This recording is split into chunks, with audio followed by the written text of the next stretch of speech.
کیا نئی عسکری قیادت کے ساتھ ساتھ ایم کیو ایم کے لیے ان کے دل میں کچھ نرمی، یا ایم کیو ایم کے دل میں بھی کراچی کے لیے نرمی آئے گی یا نہیں؟ ہمارے ساتھ موجود ہیں بہت سینئر رہنما کنوینر متحدہ قومی موومنٹ کے جناب ندیم نصرت صاحب ہمیں لندن سے جوائن کر رہے ہیں، ان کے ساتھ بات کرتے ہیں۔ السلام علیکم ندیم صاحب۔ وعلیکم السلام۔ ندیم صاحب، سوال بہت سے ہیں اور اس لیے بہت سے ہیں کہ کراچی ہمیشہ اہم رہا ہے۔ آپ پہلے تو ابھی رحمان بھولا سے ہم شروع کرتے کیونکہ اب سے 1 گھنٹہ پہلے کی اپڈیٹس ہیں کہ وہ پاکستان آ گئے۔ ایم کیو ایم کے تینوں دھڑوں میں سے کوئی ایک بھی تسلیم کرنے کو تیار نہیں ہے کہ رحمان بھولا جو تھا کبھی ان کے ساتھ حصہ بھی رہا، کبھی ان کی ایکشن کمیٹی کا سربراہ بھی رہا، اور کبھی وہ اپنا جو کام تھا وہ ایم کیو ایم کے ساتھ کرتا تھا۔ آپ کیا کہیں گے اس حوالے سے؟ دیکھیے، اس میں پہلی جو بنیادی بات یہ کہ چاہے رحمان بھولا ہو یا کوئی اور ہو، کسی بھی حوالے سے بھی جو الزامات ہیں وہ محض الزامات ہیں، کہیں ثابت نہیں ہوئے۔ ایک تو یہ بات کلیئر ہے، اور دوسری بات میرا خیال ہے کہ آپ کے میڈیا میں بھی رپورٹ ہو چکی ہے اور سوشل میڈیا پہ وہ موجود ہیں کہ گو کہ ابھی تک الزامات ہی ہیں۔ میں یہ نہیں کہہ رہا کہ رحمان بھولا ہی اس سانحے کا ذمہ دار تھا، لیکن میں یہ ضرور کہوں گا کہ یہ چیز بھی سامنے آئی ہے کہ ایک گروپ جو مارچ میں بنایا گیا تھا اس سے وابستگی ان صاحب کی ہے، اور جو لوگ وہاں بیٹھے ہیں اس زمانے میں کراچی میں جو ایم کیو ایم کے معاملات ہیں یہ وہی چلا رہے تھے لوگ۔ میں لیکن اگین پھر یہ نہیں کہہ رہا ہوں کہ اس کی ذمہ داری جو ہے وہ کس پر عائد ہوتی ہے۔ ظاہر سی بات ہے کہ یہ تو بھی کورٹ نے ڈیسائیڈ کرنا ہے، لیکن جو بھی سانحہ ہوا انتہائی المناک تھا، اس میں کوئی دو رائے نہیں، اور چاہے کوئی ایم کیو ایم میں اس وقت بھی ہو اور اگر کسی اس طرح کے واقعے کا ذمہ دار ہے تو اس حوالے سے ہماری پالیسی بڑی کلیئر ہے۔ ایسے لوگ اگر جو اس طرح کے معاملات میں انوالو ہوں ان کو جو ہے قانون کے مطابق بھرپور سزا ملنی چاہیے، اور یہ سانحہ بھی اور بہت سارے اور بھی سانحات ہیں کراچی میں جس میں خود ایم کیو ایم کے لوگوں کے ساتھ بڑی بے رحمی سے جو ہے وہ تشدد کیا گیا، ان کو شہید کیا گیا۔ میں سمجھتا ہوں اگر ہماری انصاف سب کو ملنا شروع ہو جائے تو بہت سارے جو کراچی کے مسائل ہیں ویسے ہی ختم ہو جائیں گے۔ لیکن ندیم صاحب، ظاہر ہے کہ رحمان بھولا کوئی معمولی آدمی نہیں تھا، اور جس طرح کا جو کرائم اس نے کیا ہے، یعنی 250 لوگوں کا زندہ جل جانا، اس کے اوپر جے آئی ٹی بنی ہے، اس کے اوپر مختلف اشارے ملے ہیں جس کے بعد یہ گرفتاری ہوئی ہے، آپ نہیں سمجھتے کہ یہ ایم کیو ایم کے بدنصیبی سے ایم کیو ایم کے دامن پہ ایسے داغ ہیں جو دھل نہیں رہے؟ کیا کرے ایم کیو ایم کے یہ داغ دھل جائیں؟ ایم کیو ایم نے تو اپنا فرض پورا کر دیا۔ میں سمجھتا ہوں کہ ایم کیو ایم نے 92 میں بھی اپنا فرض پورا کیا تھا، اور یہ بڑی تلخ ہماری ہسٹری ہے اس حوالے سے کہ ہم نے 92 میں جن لوگوں کو کرپشن اور دیگر اینٹی سوشل ایکٹیویٹیز کی وجہ سے اپنی صفوں سے نکال دیا، ان کو باقاعدہ سرکاری سرپرستی میں حقیقی بنا کے ہمارے ہی خلاف لایا گیا۔ ہم نے جن لوگوں کو مئی 2013 کے الیکشن میں باقاعدہ پروگرام کر کے یہ بتا کے کہ میں ان لوگوں کی وجہ سے تحریک کی بدنامی ہوئی ہے، پارٹی کی بدنامی ہوئی ہے، اور کسی اور نے نہیں، میں نے نہیں یا کسی اور نے نہیں، خود الطاف بھائی نے بہت ساری چیزوں کی نشاندہی کی۔ میں سمجھتا ہوں ایم کیو ایم وہ پاکستان کی واحد سیاسی جماعت ہے جس نے یہ اس روایت کو جنم دیا کہ اپنے ہی لوگوں کے حوالے سے آنے والے جو الزامات تھے ان کو سامنے لا کے ان کے خلاف ایکشن لیا۔ ہمارے پاس نہ پولیس ہے، نہ کورٹس ہے، ہمارے پاس نہ فوج ہے، ہم پروسیکیوٹ نہیں کر سکتے کسی کو۔ کسی کرائم میں انوالو ہونے کا ثبوت ملتا ہے ہمیں تو ہم اس کے خلاف ایکشن یہی کر سکتے ہیں، اس کو اپنی صفوں سے نکال دیں۔ لیکن آپ دوسری طرف یہ بھی دیکھیے کہ جب ہم نے لوگوں کو نکالا اپنی صفوں سے، ان کو ہمارے ہی خلاف سفارا کر دیا گیا۔ میرا خیال ہے کہ اگر ایم کیو ایم کو یا اور بھی کوئی سیاسی جماعت ہو، ان کو اگر یہ کانفیڈنس دیا جائے کہ اگر وہ ایکشن لیتی ہیں کسی کے خلاف اور نکالے جانے والے افراد کو اگر سرکاری کوئی سرپرستی نہیں ملتی، تو میرا خیال ہے کہ سیاسی جماعتیں اور زیادہ ایفیشنسی سے جو ہے اس عمل کو جو ہے وہ پروموٹ کریں گی۔ اچھا، لیکن ایم کیو ایم کے ساتھ ایک اور مسئلہ ہو گیا نا کہ کچھ دن پہلے جب ایم کیو ایم پاکستان بنی، انہوں نے آپ کو ڈسون کر دیا، آپ نے ان کو ڈسون کر دیا، اب سب مل کے ایک دوسرے کو ڈسون کر رہے ہیں۔ آپ کو نہیں لگتا کہ ایم کیو ایم اتنے حصوں بخروں میں بٹ چکی ہے کہ اب کراچی کا جو ووٹر ہے، جو شہری ہے، وہ آپ سب سے نالا ہو چکا ہے؟ آپ کو نہیں لگتا یہ؟ میں سمجھتا ہوں کہ یہ کوئی بھی ڈیسیجن لینا یا کوئی اس طرح کا انالیسس کرنا نا انصافی کی بات ہے۔ کسی بھی سیاسی جمہوری معاشرے میں یہ واحد پیمانہ یہ ہوتا ہے کہ کون کس کے ساتھ ہے، وہ الیکشن ہوتے ہیں، اور ابھی تک جو لاسٹ ویلڈ الیکشن ہے وہ دسمبر 2015 میں جو ہوئے تھے بلدیاتی، جس میں لوگوں نے اپنا مینڈیٹ ایم کیو ایم کو واضح طور پہ دیا، اس کے بعد بائی الیکشن میں ہوئے جب تک کوئی نیکسٹ الیکشن نہیں آتے اور دوبارہ دودھ کا دودھ پانی کا نہیں، یہ جو ہے قیصرائیوں سے گروز کرے، کیونکہ ابھی تک مینڈیٹ جو ہے الطاف بھائی کے پاس ہے، ایم کیو ایم کے پاس ہے.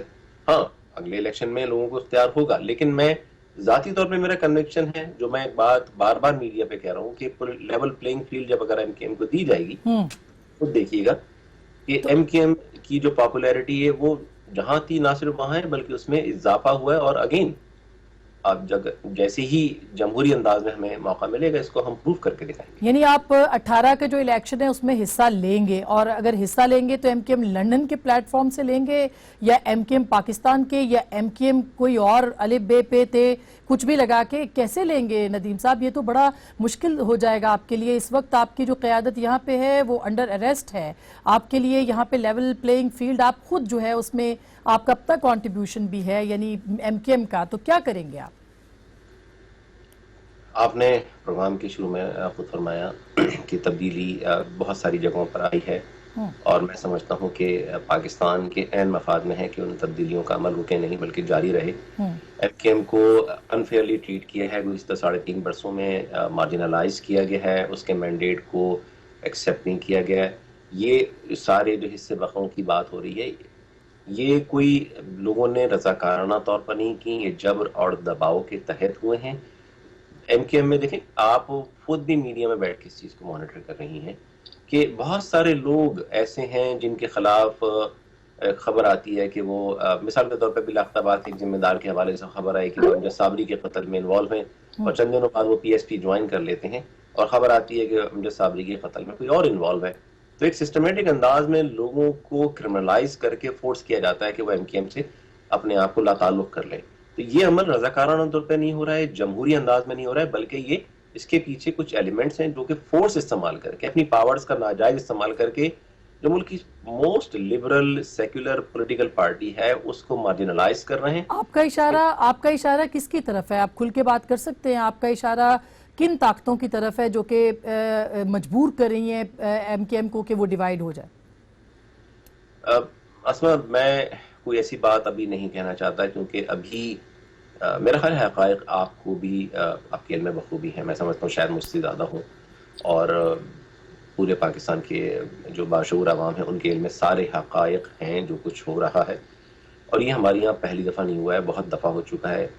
راتوں رات اسمبلیوں میں وفاداریاں تبدیل کرائی گئی ہیں، حکومتیں تبدیل کی گئی ہیں، اور آج ہم اس عمل کا مسلسل نشانہ بنے ہوئے ہیں. میں یہ سمجھتا ہوں کہ جو تبدیلی آئی ہے وہ تبدیلی کو موقع ملنا چاہیے، اور امید ہے کہ جو سینسیبل لوگ اب بیٹھے ہوئے ہیں وہ جو پرسنلائز ایک ایجنڈا ہو گیا تھا، ایم کیو ایم کے خلاف مسلسل ایک ایکشن ہو رہا تھا for the greatest interest of Pakistan اور پاکستان کے عوام اور اس کے فیوچر، اس میں یہ عمل بند ہو. اور ایم کیو ایم کو جو کہ ایک ذمہ دار پولیٹیکل پارٹی ہے، پاپولر پولیٹیکل پارٹی ہے، جس کا کنٹریبیوشن پاکستان کی سیاست میں اور بڑے ایک اہم خطے میں ہے، اس کو اس کا یہ رائٹ ہے جو ملنا چاہیے. ہم کوئی انسینٹیو یا پریولیج نہیں مانگ رہے ہیں، ایک پولیٹیکل رائٹ ہے ہمارا جو ہمیں ملنا چاہیے. میں اسی لیے ابھی فنگر پوائنٹنگ سے میں بھی فی الحال وہ ریز کروں. ندیم بھائی، اس کا مطلب تو یہ کہ آپ ایک بینیفٹ آف ڈاؤٹ دے رہے ہیں، یہ جو دھڑے الگ ہوئے ہیں آپ سے کہ وہ جبر کے نیچے ان مجبوری کے تحت آپ سے الگ ہوئے ہیں، تو اس کا مطلب ہے کہ کل کو ایم کیو ایم جب متحد بھی ہو سکتی ہے صرف بینیفٹ آف ڈاؤٹ کے اوپر کہ وہ مجبور تھے کیونکہ وہ پاکستان میں رہتے تھے، اور چونکہ آپ پاکستان سے باہر تھے اس لیے یہ مجبوری ان کے کام آ سکتی ہے. اگر میں غلط ہوں تو آپ مجھے صحیح کر سکتے ہیں. نہیں، اس میں جو ایک بلینکٹ جنرلائزیشن ایک ایکسٹینٹ تک ہو سکتی ہے، لیکن ایسا ہے کہ کچھ لوگ ڈیفینیٹلی اپنی شد مرضی سے گئے ہیں، اور ان میں سے کچھ لوگوں نے جو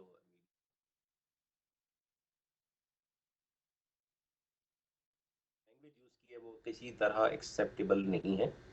سیاسی اختلافات اپنی جگہ ہوتے ہیں، لیکن کیریکٹر اسیسینیشن کرنا، عامیانہ زبان استعمال کرنا، میں نہیں سمجھتا کہ جنہوں نے اتنی حد تک خراب زبان استعمال کی ہے ان کے لیے کوئی ایکسیپٹنس ہے. لیکن جو ایک بہت بڑی میجورٹی جو مجبوری میں گئی ہے، ڈیفینیٹلی دیکھیں، معاف کرنے والی ذات تو اللہ کی، ہم تو اس کے بندے ہیں اور بہت گناہ گار ہیں. جب اللہ معاف کر دیتا ہے تو ہم کیا حیثیت رکھتے ہیں.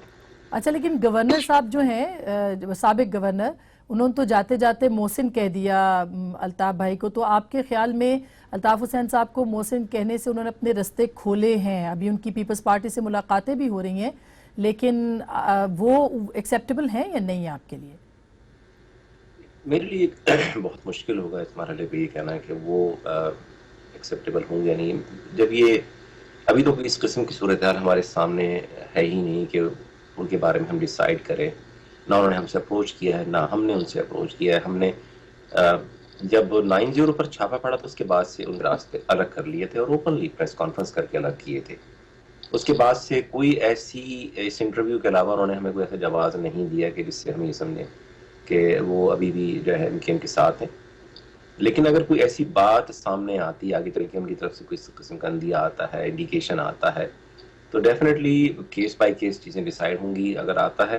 لیکن میں نہیں سمجھتا کہ جو 2015 کے چھاپے کے بعد جو رول انہوں نے پلے کرنا چاہیے تھا وہ پلے کیا.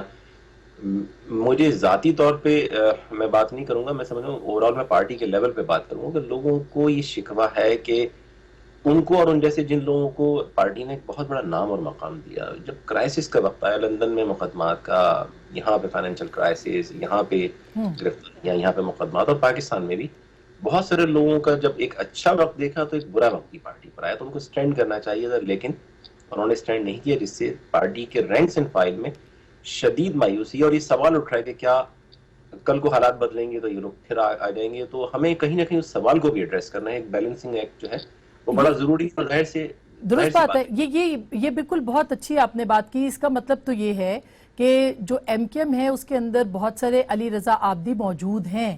علی رضا عابدی صاحب آپ کے ساتھ اس وقت کھڑے ہیں، اوپنلی کھڑے ہیں. مطلب ان کو کہا گیا کہ وہ ریزائن کرے، لیکن انہوں نے نہ ریزائن کیا نیشنل اسمبلی سے، نہ ہی ایسا ارادہ لگ رہا ہے. کتنے اور لوگ ہیں جو کہ آپ کے ساتھ رابطے میں ہیں، اور کیا یہ گراؤنڈ ریالٹیز جو کراچی کی ہیں اس کے مطابق وہ آپ کے ساتھ رابطے میں ہیں، یا ان کو کچھ نظر آ رہا ہے اس کے علاوہ؟ یہ تو بڑا مشکل سوال ہوگا میرے لیے ڈیسائیڈ کرنا کہ ان کے ذہن میں ایکچولی کیا ہے. لیکن یہ جس سے عرف عام میں کہا جاتا ہے نا کہ بہت سارے لوگ دونوں ہاتھوں میں لڈو رکھنا چاہتے ہیں. یہ ہماری سوشل میڈیا پہ ڈسکشن میں چیزیں آتی ہیں. میں بالکل جو آپ نے گراؤنڈ ریئلٹی کی بات کی اس سے میں جو ہے وہ بھاگوں گا نہیں. یہ کہا جاتا ہے اور ہمیں بھی اس چیز کو بڑا کیئرفلی دیکھنا پڑ رہا ہے کہ بہت سارے لوگ صرف رابطہ رکھ کے کل کو یہ شاید یہ کہنا چاہتے ہیں کہ ہم تو رابطے میں تھے. لیکن صرف رابطہ امپورٹنٹ نہیں ہوتا اسما. امپورٹنٹ بات یہ ہوتی ہے کہ جو غلط ہو رہا ہے اس کو آج غلط کہا جائے، جو صحیح ہے اس کو آج صحیح کہا جائے. اور میں سمجھتا ہوں کہ میں ذاتی طور پہ اگین یہ میرا فیصلہ نہیں ہے، یہ وہ پارٹی کے رینکس اینڈ فائل جو آج بھی تمام تر آڈز اگینسٹ ہونے کے باوجود کھڑے ہیں گراؤنڈ پہ، فیس کر رہے ہیں، جن میں پروفیسر ظفر عارف ہیں، کنور خالد یونس ہیں، امجد اللہ ہیں، مومن خان مومن ہیں، اور اسی طرح اور بہت لوگ ہیں جو جیلوں میں ہیں یا روپوش ہیں، ساتھی اسحاق ہیں. یہ وہ لوگ ہیں جو گراؤنڈ پہ ہیں اور سٹینڈ بھی کر رہے ہیں. تو ان کی رائے اور ان جیسے ہزاروں لاکھوں کارکنوں کی رائے جو ہے وہ کلیکٹیولی وہ ڈیسائیڈ کرے گی کہ ہمیں. لیکن یہ بھی تو سچ ہے ندیم بھائی کہ وہ ڈیسائیڈ تو کریں گے. یہ بھی سچ ہو سکتا ہے کہ گراؤنڈ ریالٹیز آپ کی فیور میں ہوں، یہ بھی سچ ہو سکتا ہے کہ لوگ آپ کو دیکھنا چاہتے ہوں. لیکن یہ ایک بہت بڑا سچ ہے کہ آپ لندن میں ہیں، وہ پاکستان میں ہیں، آپ کا ووٹ بینک یہاں پہ ہے. آپ کی مطلب ٹیلی فون کی تاروں کے ذریعے ووٹ نہیں پڑتا، قیادت نہیں بنتی. تو آپ کیسے اس چیز کو میٹ اپ کریں گے؟ الطاف بھائی آج سے لندن میں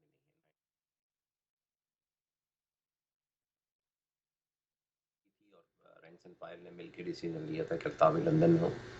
آج برے وقت میں الطاف بھائی لندن میں ہیں یا کچھ لیڈرشپ لندن میں ہے، تو ایک طویل عرصے جو ہے وہ اچھے وقت میں جنرل مشرف کے دور سے لے کے 2013 میں جب ہم فروری 2013 تک پارٹی گورنمنٹ کا حصہ تھے، اس وقت بھی لیڈرشپ لندن میں بیٹھی تھی نا، الطاف بھائی لندن میں تھے.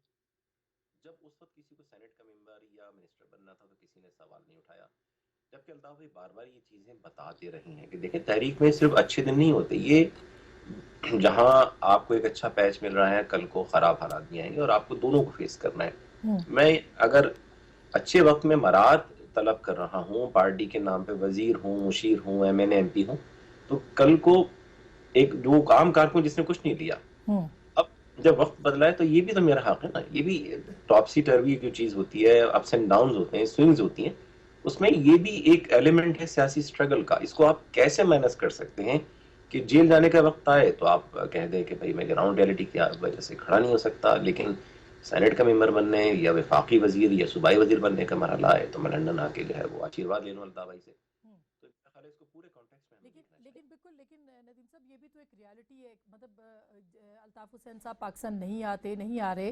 ایک الزام جو آپ لوگوں پہ لگ رہا ہے، جو 4-5-6 لوگ وہاں پہ موجود ہیں، ان پہ یہ الزام لگ رہا ہے کہ انہوں نے الطاف حسین صاحب کو یرغمال بنا لیا ہے، اور ان کی وجہ سے آپ لوگوں کی وجہ سے الطاف حسین صاحب جو ہیں وہ اس طرح کے بیانات بھی دیتے ہیں اور اس طرح انہوں نے پارٹی کو نقصان بھی پہنچایا ہے. یہ الزام تو ڈائریکٹلی آپ لوگوں کے اوپر ہے. یہاں کی جو MKM ہے وہ یہ کہتی ہے.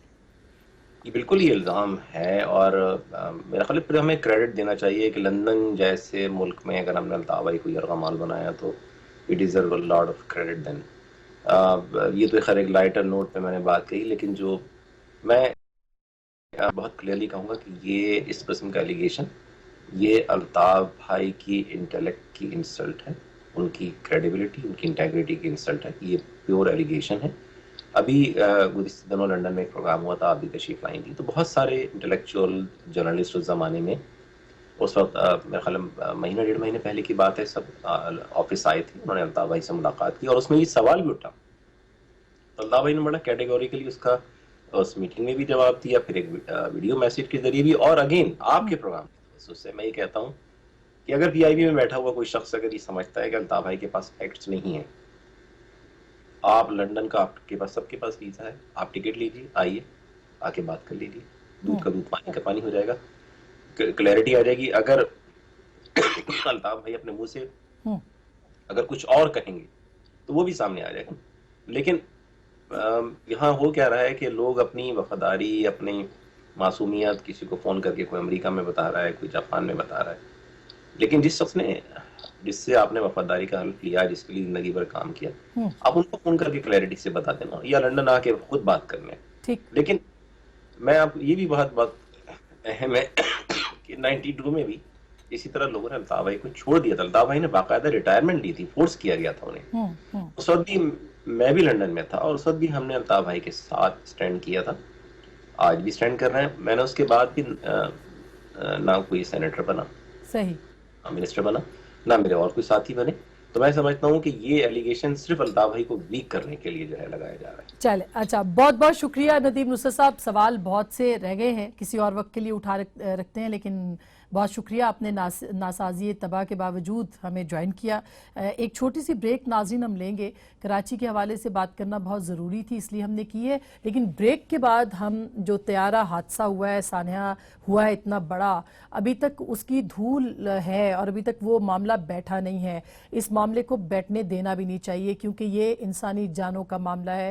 اس میں پاکستان کے نامور نعت خواں اور ان کے سمیت 47 افراد جو ہیں، جو اپنے ہر گھر کا ایک ایک فرد پیارا جو تھا وہ اس میں گیا. اس کی ابتدائی تحقیقات ہمارے پاس ہے. تھوڑی دیر کے بعد بریک کے بعد ہم واپس آئیں گے اور جو پالپا کے جو پائلٹ ایسوسی ایشن ہے اس کے پریزیڈنٹ کے ساتھ بات کریں گے. کچھ بہت ہی ایکسکلوسیو گفتگو. آپ ہمارے ساتھ رہیے گا. ملتے ہیں بریک کے بعد.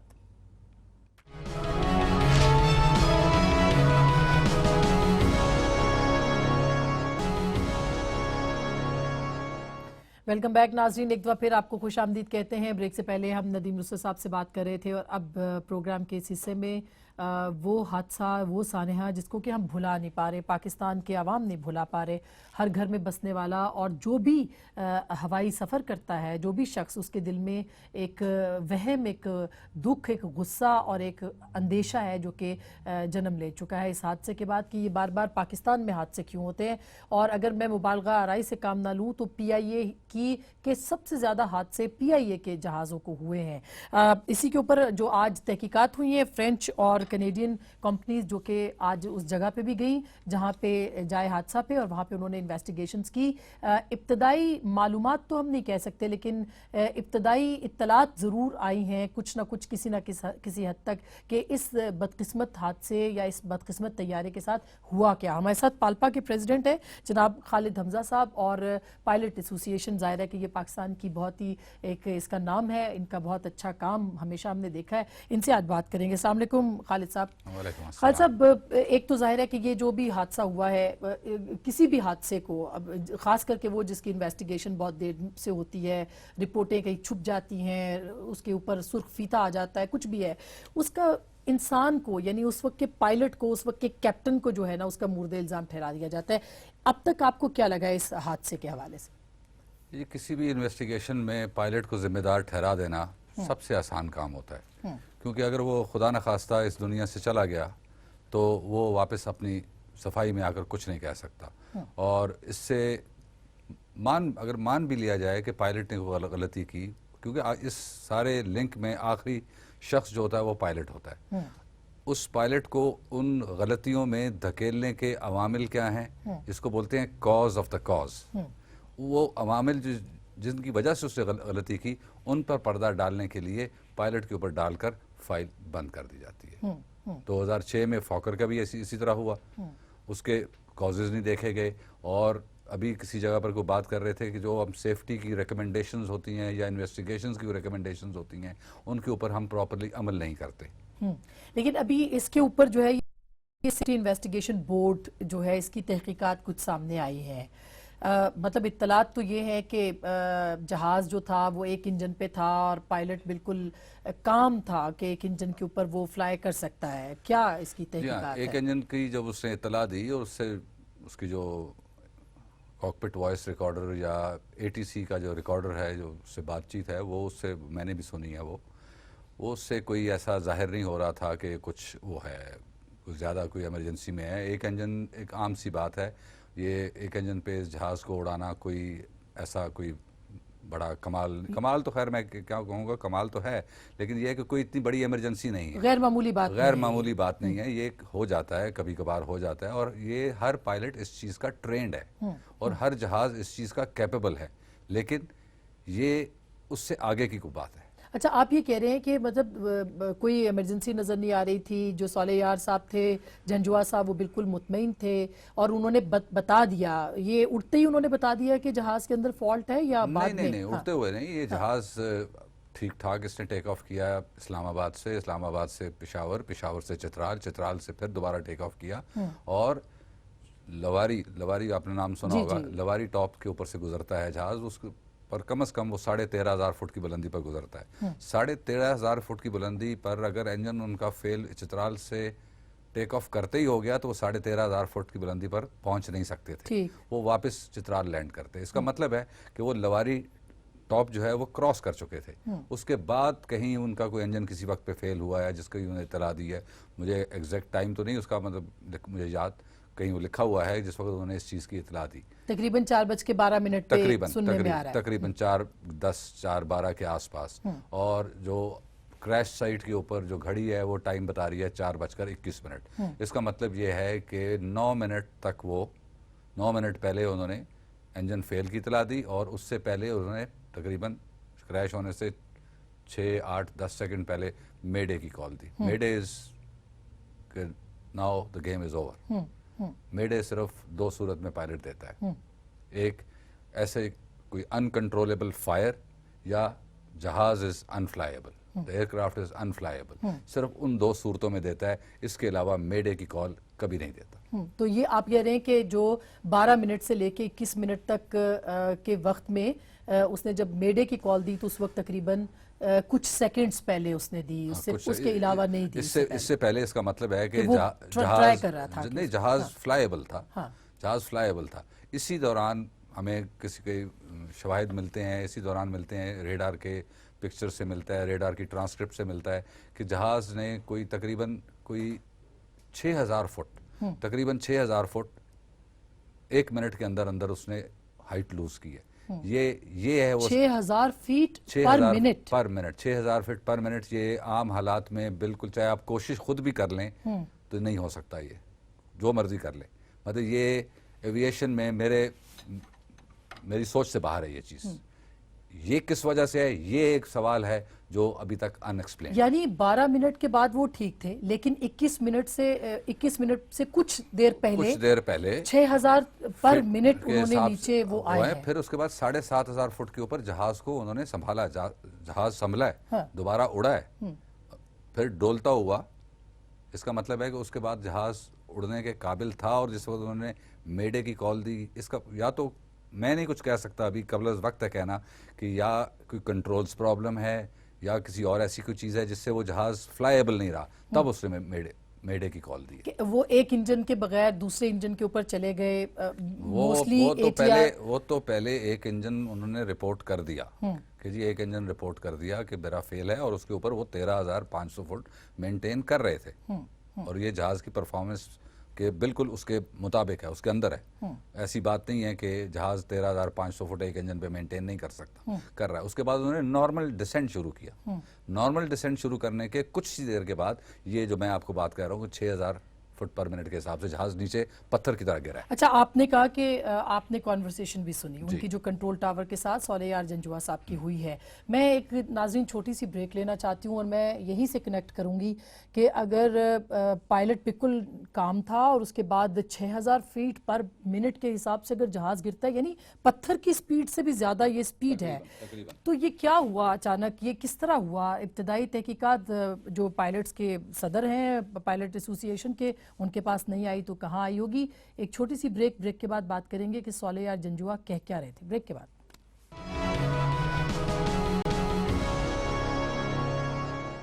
ویلکم بیک ناظرین، ایک دفعہ پھر آپ کو خوش آمدید کہتے ہیں، اور بریک سے پہلے ہم بات کر رہے تھے پالپا کے پریزیڈنٹ جناب خالد حمزہ صاحب سے۔ خالد صاحب، وقت بہت کم ہے اور باتیں آپ سے بہت سی کرنی ہے۔ آپ نے یہ بتایا کہ بالکل کام تھے پائلٹ، انہوں نے کوئی ایسا میسج نہیں دیا، آپ کے پاس رپورٹس بھی ہیں جو کہ کنٹرول ٹاور کی ہیں، کیا کہہ رہے تھے وہ؟ انہوں نے آخر میں سے میڈے سے پہلے کیا کہا؟ کہ میڈے سے پہلے انہوں نے جو نارمل انہوں نے کہا کہ میرا ایک انجن فیل ہو گیا ہے، تو ریڈار نے اسے کہا کہ آپ دونوں رن وے میں سے کسی بھی رن وے پر آ کر بے شک لینڈ کر جائیں، تو انہوں نے نارمل ڈسینٹ شروع کیا۔ نارمل ڈسینٹ شروع کرنے کے بعد کچھ ہی دیر کے بعد وہ جو ایک ریڈار امیج تو میں اس کو نہیں کہوں گا، یہ مطلب پاکستان کے ریڈار سے میں نے یہ چیز نہیں لی، یہ سیٹلائٹ امیج ہے۔ اچھا، یہ جو آپ دکھا رہے ہیں یہ سیٹلائٹ امیج ہے جو آپ کو ملا ہے، ٹھیک ہے۔ اور اس میں آپ دیکھیے کہ جہاز 13,500 فٹ پرفیکٹلی مینٹین کرتا ہوا بالکل یہ سیدھی لائن ہے جو کہ پرفیکٹلی مینٹین کرتا ہوا آ رہا ہے۔ پھر اس نے گریجول ڈسینٹ شروع کی ہے، بالکل بالکل گریجول ڈسینٹ کرنے کے بعد تھوڑا سا اوپر نیچے ہوا ہے، اور اس کے بعد اچانک وہ ایک شارپ ڈکلائن ہے، شارپ ڈسینٹ ہے، بالکل یہ نظر بھی آ رہا ہے بالکل شارپ ہے، اور اس کے بعد پھر 7,500 فٹ کے اوپر وہ سٹیبل ہوا ہے، اور پھر کوئی کوشش کی ہے اسے تھوڑی بہت اڑنے کی، اور اس کے بعد ریڈار سے اس کی یہ بالکل نارمل فلائٹ آ رہی ہے۔ دیکھیں سامنے اگر آپ خود بھی دیکھ رہے ہیں جیسے کہ، تو یہ امیج بالکل ٹھیک ہے، ایک دم سے نیچے گرا ہے، پھر اس نے مینٹین کیا، اس کے بعد پھر سے اور پھر دیکھیں بالکل ایک سیدھی لکیر ہے، بالکل ہاں جی بالکل سیدھی لکیر ہے، اور اس کو ذرا آگے کیجئے، اس کو ذرا آگے کیجئے، دوسری طرف کیجئے، تو یہ دیکھیے کہ یہ اس کے اوپر اس کے کورسپونڈنگ کیا ہائٹ بتا رہا ہے، وہ یہ بتا رہے ہیں جی کہ 7,000 سم تھنگ، بالکل، اور 7,500 کا ریڈار کی ٹرانسکرپٹ میں بھی یہ بات موجود ہے۔ یہ پہلے 14,000 تھے، پھر اس کے بعد یہ نیچے 7,000 ایگزیکٹلی، یہ تو بالکل 7,500 جی ہاں 7,500 کے اوپر دوبارہ جہاز نے کنٹرولبلٹی، اور اس وقت اس نے میڈے کی کال دی، اور اس کے کچھ ہی دیر کے بعد، کچھ سیکنڈز کے بعد وہ ریڈار کی اور اسکرین سے غائب ہو آپ کہہ رہے ہیں کہ پائلٹ بہت بالکل پریشان نہیں تھے، کوئی ایمرجنسی نہیں، کام اینڈ کوائٹ، اور اس وقت تک جس وقت تک یہ کام نہیں ہوا، ٹھیک اس وقت تک، اس کے بعد جب میڈے کی کال ہے، میڈے کا مطلب یہ ہے کہ میرے کوئی چیز ایسی ہے جو میرے کنٹرول سے باہر ہے، اب وہ زمین والے کو بتا رہا ہے کہ جناب اب now the game is over, now you. Khalid sahib, آپ نے 37 سال جو ہے وہ جہاز اڑایا ہے، جی، کیا ہوا ہوگا آپ کے خیال میں؟ کیا ہوا ہوگا؟ ٹھیک ہے ہم تو ابھی انویسٹیگیشنز پہ جا رہے ہیں، پہلے تو یہ بتائیں انویسٹیگیشن جو ہو رہی ہے آپ مطمئن ہیں ان سے؟ انویسٹیگیشن دیکھیں جی، انویسٹیگیشن آپ ایک پارلیمنٹ میں پچھلے 2 سال سے ایک independent safety board, investigation board بنانے کا ایک بل پڑا ہوا ہے پچھلے 2 سال سے، وہ پاس نہیں ہوا، اور آپ سیفٹی انویسٹیگیشن بورڈ جو ہے وہ یہ کلیم بھی کرتے ہیں پاکستان میں کہ جناب ہم انڈیپینڈنٹ ہیں، لیکن بیٹھے سول ایویشن اتھارٹی کی چھتری کے نیچے ہیں وہ۔ اور دوسری بات یہ ہے کہ آپ نے جو کمپنیاں آپ نے بلوائی ہیں، ATR کمپنی بلوائی ہے آپ نے، پریٹ اینڈ وٹنی کمپنی، وہ فوراً آ جاتے ہیں، وہ انہوں نے اپنا پروڈکٹ بیچنا ہے۔ ATR کمپنی کبھی نہیں کہے گی کہ ہمارے ATR میں کوئی خرابی تھی، وہ کبھی نہیں کہے گی کہ ہمارے انجن میں کوئی خرابی تھی، پریٹ اینڈ وٹنی والے ظاہر ہے وہ اپنی پروڈکٹ کے خلاف تو کوئی بات نہیں کریں گے۔ ملٹی ٹریلین ڈالر کے ان کی بزنس کا مسئلہ ہے۔ تو ہم نے جو ATR سارے گراؤنڈ کر دیے ہیں، یہ ہم نے جو ATR گراؤنڈ کر دیے، میں یہ سمجھتا ہوں کہ یہ کچھ، یا تو دیکھیں جی سول ایویشن کے انسپیکٹرز جو ہیں پیریوڈیکلی چیک کرتے ہیں، ہمارے جو انجینئرز ہیں سول ایویشن کے سرٹیفائڈ انجینئرز ہیں, دونوں میں کہیں نہ کہیں مطلب ایسا کوئی لنک کوئی مسنگ ہے جس کی وجہ سے آپ گراؤنڈ کا یہ سلسلہ کہاں تک چلائیں گے آپ؟ آج ATR گراؤنڈ کریں, کل آپ بولیں گے 320 گراؤنڈ کر دیں, پرسوں آپ کہیں گے 777 گراؤنڈ کر دیں. سیدھی طرح کیوں نہیں کہتے کہ اس ایئر لائن کو بند کر دیں؟ ایئر لائن کو بند کرنے میں جن لوگوں کو فوائد ہیں جو کچھ ہیں, میں نہیں سمجھتا ہوں کہ یہ کوئی صحیح سمت میں کوئی قدم اٹھایا گیا ہے. تو کیا ہونا چاہیے تھا؟ آپ کہہ رہے ہیں کہ یہ کوئی انٹینشنلی اب اس کے بعد بند کرتے ہوئے کوئی لوگ فائدہ اٹھائیں گے, اس کو بیچنے کی کوشش ہے, تو وہ ایسا ہی کچھ نظر آیا مجھے, تو یہ نظر آ رہا ہے. لیکن یہ ہے کہ میں یہ سمجھتا ہوں کہ یہ ایسی ایئر لائن ہے, اس کے سسٹم اتنے تگڑے ہیں, جتنا حساب کتاب ہے پچھلے اس کو یا شاید جس سے کچھ زیادہ عرصے سے اس کو ہر طریقے سے. لیکن خالد صاحب کہیں نہ کوئی مسئلہ تو ہے نا؟ بالکل مسئلہ ہے, کہہ سکتے کہ مسئلہ ہے ہی نہیں, مینٹیننس کا مسئلہ ہے. بالکل مینٹیننس کا مسئلہ بھی ہو سکتا ہے, فلائنگ کا مسئلہ بھی ہو سکتا ہے, ٹریننگ کا ہمارا مسائل ہو سکتے ہیں. ہم ان ایریاز میں ہم شاید کم انویسٹ کر رہے ہوں گے, ہم دوسری جگہ پہ زیادہ انویسٹ کر رہے ہوں گے, خدا جانے.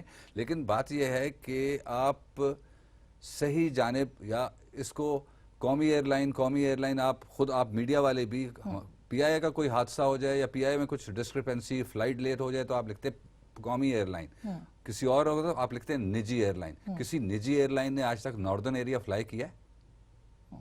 کسی نجی ایئر لائن نے پنجگور, تربت, گوادر فلائی کیا ہے؟ کسی نے کیا آج تک؟ ظاہر ہے نہیں کیا. لیکن کیوں نہیں کرتے؟ جبکہ ان کے اوپر یہ گورنمنٹ نے پابندی لگائی تھی 2007 میں کہ آپ بھی ان روٹس کے اوپر آپ چلائیں گے. یہ صرف پی آئی اتنے عرصے سے سرو کیے جا رہی ہے ملکوں اس کو, لوگوں کو سرو کیے جا رہی ہے, ٹھیک ہے, اس میں آپ نے بھرتیاں بھی کی, سارا کچھ کیا ہے, حساب کتاب کیا. اب اس کو آپ صرف پی آئی اے کے اوپر نہ ڈال دیجیے. لیکن آپ اس کا مورد الزام کسی کو تو ٹھہرائیں گے نا سر, کون ہے اس کا الزام کس پہ؟ اوور دی ایئرز آپ کی سکسیس, یا تو ایک طرف آپ اس کو کبھی Pakistan international air lines limited بنا دیتے ہیں, پھر آپ اس کو کبھی آپ اس کو کارپوریشن بنا دیتے ہیں, نہ وہ تیتر رہتی ہے نہ وہ بٹیر رہتی ہے. ابھی جو ایک شخص جو کام کر رہا ہے, جو جرمن خدا کر کے آپ کو ایک CEO ملا ہے, اس کے آپ پیچھے پڑ گئے کہ جناب یہ بالکل بیکار آدمی ہے. وہ بیکار آدمی اس لیے ہے کہ وہ سفارش نہیں مانتا, صبح 7:30 بجے آتا ہے, شام 7:30 بجے. کس کی بات کر رہے ہیں آپ؟ سوری, جو CEO chief executive officer German ہے. اچھا, وہ جو آدمی کام کر رہا ہے اس کے پیچھے پڑ جاتا ہے کہ جناب اس کو نکال دو. چلے, یہ تو ہے. لیکن آپ کل اگر پریس کانفرنس کر رہے ہیں تو آپ کیا مطالبہ کریں گے سر؟ میں مطالبہ یہ کروں گا کہ یہ جتنی بھی انویسٹیگیشن ہو رہی ہے ساری دنیا میں ہوتے ہیں, اس میں کوئی آبزرور گروپس ہوتے ہیں ساری دنیا میں. میں آفر کرتا ہوں اپنی جانب سے, اور مجھے جو آفر کیا German ALPA, German airline pilots association نے اپنے انویسٹیگیٹر سائلنٹ آبزرور کے طور کے اوپر انہوں نے پیشکش کی ہے. اس کے علاوہ اور بھی دنیا کی ایسی ایجنسیز ہیں جو پیشکش کرتی ہیں. ٹھیک, تو وہ میں کہتا ہوں, میرے کہنے کا مطلب یہ ہے کہ جب یہ سیفٹی انویسٹیگیشن بورڈ, اس میں ایک آرٹیکل 13 ہے, وہ اس چیز کو الاؤ کرتا ہے کہ جی آپ سیفٹی انویسٹیگیشن بورڈ اپنی ثوابدید کے اوپر کسی آبزرور کو شامل کر سکتے ہیں اس میں. لیکن ہمارے لوگ ایسا نہیں کرتے. بھئی آپ اپنا ثوابدیدی اختیار اس طرح کیوں استعمال کر رہے ہیں کہ ایک آبزرور کو جو ایک انڈیپینڈنٹ رائے دینے کی کوشش کر رہا ہے یا اس پوزیشن میں ہے, تو اس کو آپ کہہ رہے ہیں کہ ہم ثوابدیدی اختیارات